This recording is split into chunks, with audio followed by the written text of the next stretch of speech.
સૌરાષ્ટ્ર યુનિવર્સિટીમાં તાજેતરમાં એક ભરતી ડિક્લેર કરવામાં આવી છે।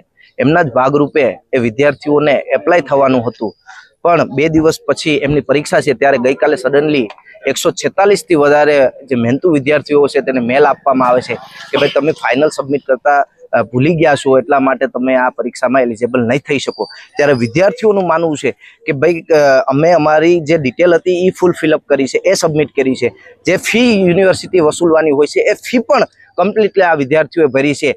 પછી છેનું ફાઇનલ સબમિટ ક્યાંક વિદ્યાર્થીઓને ગેરસમજ પણ થઈ હોય અને વિદ્યાર્થીઓને નોલેજ પણ ઓછું હોય। આવી તમે લેન્ધી પ્રોસેસ રાખો તો વિદ્યાર્થીને ક્યારેક મિસઅન્ડરસ્ટેન્ડિંગ પણ થતી હોય ને ભૂલ પણ થતી હોય, પણ આ 146 વિદ્યાર્થીને એક સામાન્ય ભૂલના કારણે પરીક્ષાથી વંચિત રાખવા એ યોગ્ય વાત નથી। ત્યારે અમે કુલપતિશ્રીને રજૂઆત કરવાના છે કે તમે આવી લેન્ધી પ્રોસેસના કારણે આ વિદ્યાર્થીઓ સાથે અન્યાય ના કરી શકો।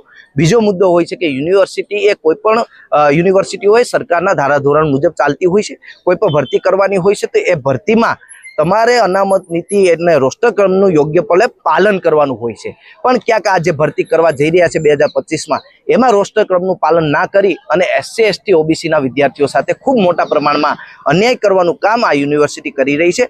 અવારનવાર આ યુનિવર્સિટીઓ SC ST OBCના વિદ્યાર્થીઓ સાથે અન્યાય કરે છે, ત્યારે આજે અમે કુલપતિશ્રીને મજબૂતીથી રજૂઆત કરવાના છે અને જે આ રજૂઆત છે એ અમે છેક CM અને આયોગ સુધી પણ લઈ જવાના છે કે જો નીતિ નિયમ મુજબ ભરતી કરવામાં ન આવી તો NSUI આ આંદોલન ચાલુ રાખશે।